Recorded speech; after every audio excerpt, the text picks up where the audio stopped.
what we originally went into first was about dopamine. Dopamine. The main cause of everything, pretty much all of our problems in life. But if you ask me,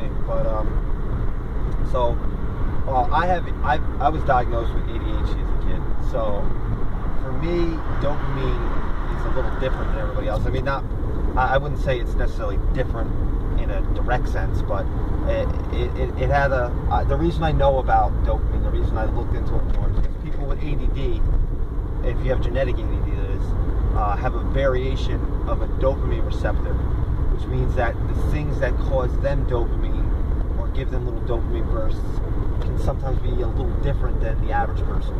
So right. Their likes and wants and things that they look for in life are a little different. Yeah. But for anybody, regardless of what type of person you are, dopamine is life. It's happiness. It's bliss. It's joy. It's whatever is worthwhile in the world. Right. And so the basic idea is that whenever we get anything, when we eat food that we like, when we take a piss, when we have sex, when we get good news, even anything that's pleasurable in any sense or happiness, we get a little bit of dopamine. Our cells give a little burst of dopamine, and we like dopamine. It feels good. So this is how we form habits. Basically, the dopamine in your brain that's released causes you to want to continue that type of behavior that gave you the dopamine in the first place. You get a little burst of dopamine just from thinking about it. Yeah. So, on average, most of the time, what drives us, what's making us do everything, get up every day, brush your teeth, this and that, is the little bounce of dopamine. Now, if you woke up in the morning and you didn't get a decent amount of dopamine, you wouldn't find the motivation to do anything. You wouldn't want to brush your teeth. You wouldn't want to do this. You wouldn't do that. You'd probably think something similar to like, what's the point? I'm only saying this because I've been through depression, so I know that's similar to what it is. Right. It has a lot to do with focus, and attention, but only because we're more focused and we have more attention on things when we're excited about them, or when we like them, when we're interested in them. And it's really hard to have interest when you have no dopamine. Yeah. To give a good one person once said, somebody listening to the video probably knows the person, or might be able to quote it, but said that depression, which really is the lack of dopamine, to be honest. Someone once said that it's the inability to perceive a future. Right. And I guess it means that they're not able to see any path that's going to lead to them feeling good or getting any dopamine. So they don't get even the motivational dopamine that they need. Yeah. A little burst of dopamine just to get you to actually get more amounts of dopamine.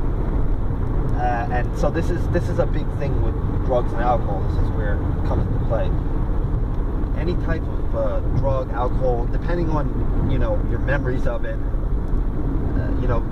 they directly affect you. Of course, they give you direct dopamine. Yeah. But they also depending on how we think about those things, and we grew up having fun in bars or this and that. Yeah. So we have these good memories tied with that feeling. So it also increases the dopamine. But a drug or alcohol or whatever will give you a burst of dopamine or higher levels of dopamine. 2 miles at exit number 5. Don't interrupt me, GPS. I'm saying things right now. You were getting on.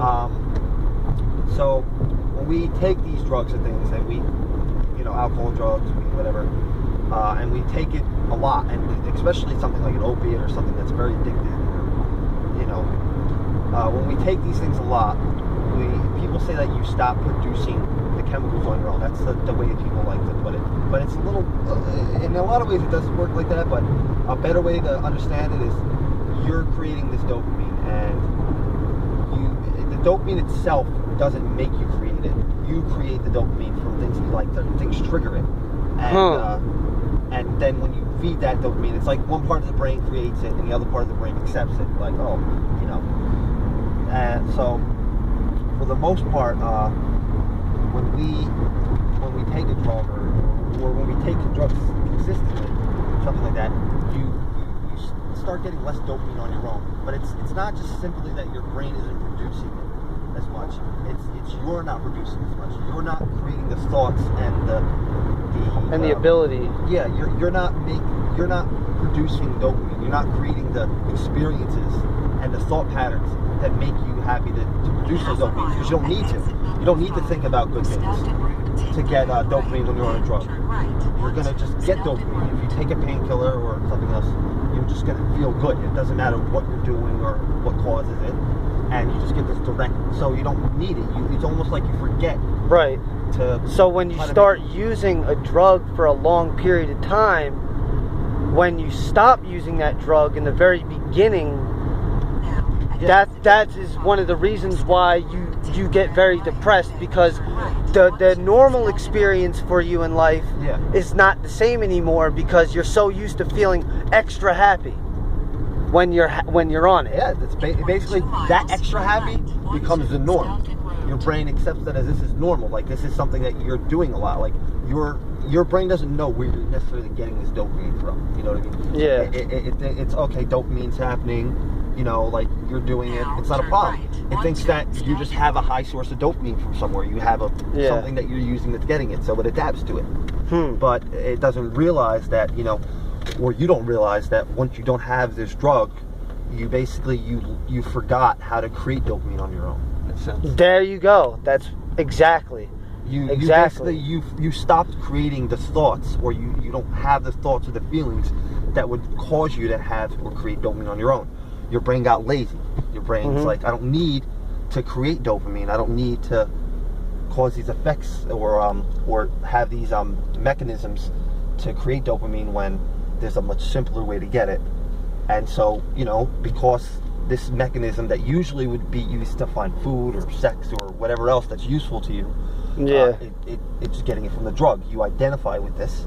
You understand that the drug is doing it because you're intelligent, which is a big part of the problem too. Yeah. And basically 2 and 2 together, you realize, the drug is making me feel good. Your brain understands that, just like it understands it would be with a food or anything else. And that's it. It basically created a mechanism, and it thinks that it's functioning. And I guess it is functioning in a sense, but it's not functioning the way we think of it. It's not long-term function. It's not function that's sustainable. It's going to end badly. I mean, most people know that. But from a scientific point, from a neurological point, the dopamine is the trigger of everything. It's really the reason why you want to kind of live. Yeah, it is the only. It is the reason why you want to live. People like to say feelings, this and that, blah blah blah. But really, it comes down to something much more, just like much more substance, and it's dopamine. Like I said before, it is motivation.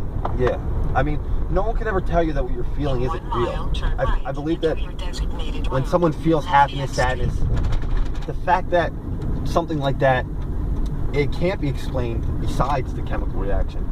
You know, like, what is happiness? You know, yeah. Like, of course, we have this chemical dopamine that affects or creates bliss, if you want, or gives you that sensation. But the feeling itself is not anything different than any other feeling that you get. It's right. The dopamine triggers it, but it's not it. You know what I mean? It's like it's hard to explain. It's neurobiology. The human brain is arguably the most complex thing in the universe, as far as we know. And we're literally trying to pick away at our own existence. I mean, it's not even like observing your heart or your lungs. You're literally not even just observing your brain. You're trying to realize what the hell is. Trying to realize what is self. Yeah, exactly. Right. It's a mirror pointed at itself. That's actually a really good description, because there are such things as mirror cells, and they actually have that exact function. If you ever heard of a mirror cell or a mirror neuron is neurons that fire the same way they would fire if we were doing something just by watching. So basically, we see some parts of the brain light up, right, when you do something. Or like a good example, dopamine. We watch people having sex. Let's just say people watch people all the time. They have sex, they get a dopamine rush from it. The reason that is because of mirror neurons. Sometimes when we see certain things, we have the ability to feel those things. We see emotions in people you feel those emotions. That's why when you go to movies and you get swept up in a movie, or like if a woman's watching a sad movie and she starts crying, we see the emotions and we experience them. There are certain parts of our brain, and this is not just in our heads. I mean, of course it's all in our heads, but it's not to say that it isn't the same or a very similar experience. When we look at this under an MRI or EEG, depending on what we're looking at, we'll see that a type of behavior, like somebody jogging or somebody thinking about something or doing something like that, we see a certain specific type of brain pattern. When we see somebody observing someone else doing that, we see almost the same exact brain pattern. Now, of course, now it's slightly different, but it's very similar. We see this no matter what you do, showing that we have this connection in our brain about seeing things and doing things. We can enjoy watching other people eat food. Have you ever heard of people doing this? Yeah. People actually, they're trying to lose weight, they don't want to eat. They can actually get the dopamine burst of eating from watching other people eat. They can get that. They watch people eat, and even though it's not necessarily like they're tasting it 100%, they might be tasting it at like 50%. It's you'd be surprised how how's it going? How you doing? Surprised how substantive this is, like how real it is. It's people say it's all in your head. Well, so are you. You're all in your head. Think about it. As far as the rest of the world looks, you don't exist. The only way you exist, the only way you know you exist, is that you know you exist. Yeah. It's just a loop. It just goes in circles. It's information viewing itself. It's a camera somehow pointed back at itself. Yeah, that's my. No, that was a good little interview there about what really, what you were talking about dopamine, why people want to be, how people become happy. How do we and why do we crave the desire to be happy, pretty much? And it's all from that. And why, like, for instance, now I haven't been smoking or drinking, so I actually feel good about it, you know what I mean? And I feel happy that I'm not doing it, which literally makes me feel happy that I'm not doing it. Yeah. You know what I'm saying? Like, it literally gives me a rush of happiness. Like, that's the opposite of depression. That's the same thing that you're talking about. Right. The reverse happens with depression. It's a loop. Basically, depression isn't emotion. It's not. A lot of people say, "Oh, it's emotion." No, sadness is an emotion. Depression is a tendency to sadness. It's basically something is causing a certain thought is recognized by the brain. It looks at this thought and says, "Okay, I'm going to label this as happy. This is greedy, this is sad, this is blah blah blah." It labels these, it stamps whatever on it. So when it sees a thought that's sad, right, and it's a perpetuating thought in you, it's something you can't let go of. Yeah, it gives off this little anti-burst of dopamine or whatever. I have to look this up more, but the process of opposite of dopamine, this little loop of sadness, if you will, every time you revisit that thought, the action happens again. It like lessens your dopamine, or it lowers the amount of dopamine in a sense. So like you have a constant tap of dopamine, keeping you at level. Every time you feel something sad, it goes down. You feel a pain or this or that or whatever. Whenever you have good sensations or whatever, it goes up. This is why painkillers relieve pain. It works off the same basic function, the same thing. The lower it is, the more. If we lowered your dopamine levels, you start feeling pains all over, because all the little things that it's numbing out are going to start hurting. So with depression is the best way to look at it. It's a loop of sadness. It's you get sad, a thought triggers sadness in you, a more direct, which only lasts a second or two, right? But what happens is that you don't let go of it. You keep going back. It's like you just keep and you can't get out of it. It's like a vicious cycle. And it is exactly a vicious cycle. It's exactly what it is, and it keeps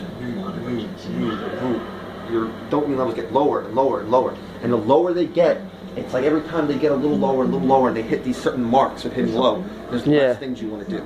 There's less things. Like when I was depressed, I remember looking around my room, and I have all these video games, and I have these things, and just all kinds of things that should be interesting or should have, I could work on this value. Yes, exactly. And none of them did. You look around the room, you see things, you see your stuff, you see things you can do, you see things you could get done or watch TV or anything, and it's just none of it seems like everything you look at through a normal day. When you wake up on a normal day or when you're in your room, or you look around and you think, oh, I can do that. Every time you look at a certain thing or you want to do this, or maybe I'll watch TV, maybe I'll play a video game, maybe I'll hit up blah blah blah. You get a little bit of dopamine from that because you think, ooh, there might be a good experience in that. I might have a little fun with that. You lose that ability in a sense when you're depressed. You don't completely lose it, but for the most part, you lose most of it. Most things you don't get that anymore. Everything is like, what's the point? Yeah. Everything is I could try to do this, but it's not gonna work. It's not gonna. It's. It's hard to explain, but yeah, no, I know what you're saying. I know where you're coming from. Yeah, I guess I'll end it at here. But you made a very good description of what depression is, and things like that. And you touch base on like why people kind of, when they use drugs, why it's hard for them to kind of stop, because they're not familiar with normalcy. And when you know what I'm saying? Like they're not familiar with being normal, and then once they stop doing the drug or the drink, they don't know how to reach that level of dopamine again without it. Exactly. Yeah, but yeah, you know what I'm saying? But truthfully, yeah, that is mad true. The human flaw, my friend. But, by no stretch of any means am I perfect, but I know that for a fact, I can find happiness without the drug or the drink. I know I can. Personally, like, the more you understand this and how the dopamine in your brain works, there's a certain point where you kind of, this really strange thought. I mean, I don't want to say it directly like this, but like this kind of strange thought that makes you think like, it's kind of like looking at a power cord that's not plugged in, and like for the first time you're like able to see it, and you're like, why don't I just plug it back in? You know what I mean? And it's just kind of like for me, this is how one of the main ways I got out of the depression was when I started learning about how dopamine affects the brain. When I learned all these, it's kind of like, so all I have to do is just turn dopamine back on. And so you got to kind of take yourself out of yourself. Yes. What you have to do is you basically like, you know what I'm going to do? I'm just going to find stupid little things that get me happy. I'm just going to ignore everything else. Just start getting that dopamine up a little bit. And then that opens more doors.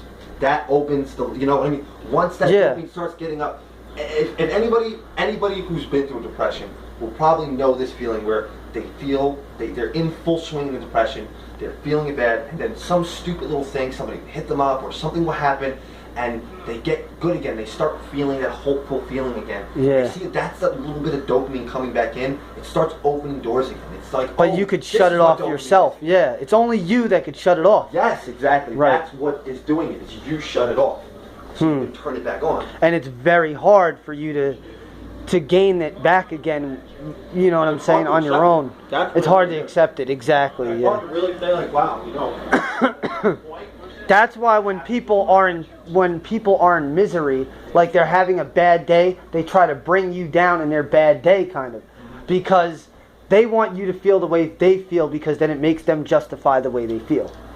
But this way, we're all trying to get to normal, and we all base ourselves on how we compare ourselves with everybody else. So if you're in a good mood, right? And I feel like shit like I normally do. If I could bring your mood down, in a sense, that's like, well, my mood's a little better now. My mood's a little closer to normal because I brought you down to my level. That means me and you are the same. Even though it doesn't make me happier, it makes me think. Yeah. I should be happier. Like, well, or it could just be as simple as human beings, we like to, because of empathy, we like to mirror neurons. We like to have other people feel what we feel. If we feel good and we're in a good mood, you want other people to feel good and good in mood. When you're angry or depressed, right. You want other people to feel those things. Think about it. Every movie you've ever seen, think about like a movie where like somebody wants revenge or something like that. They want people to feel what they're feeling. Yeah, they want you to feel what they're feeling. That's what it always comes down. We want people to feel what we're feeling. And we want to feel what other people feel. Right. Got like sand or I don't know what it is. I got something caught in my throat. My fucking shit. Yeah, but I think that was good for today. Yep. That was a good breakdown, though, yeah. But, damn. I got something caught in me. I'm about to get hit that meeting, man. I gotta hit that meeting up. So, let me get to it. Okay, young man. That was just a little, you know, what should I call it? Like a little interview or documentary, a little bit about dopamine and what it does to your brain. I don't really know it that well, but he's good with the brain shit. Like, he knows all about the brain and this and that and the third. So I figured, why not record it so this way I understand. You know, when I look back on it, I can understand, like, oh, this is what it is.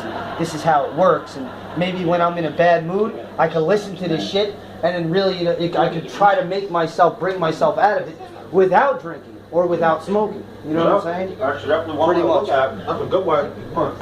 Right. So, peace out, and that was the little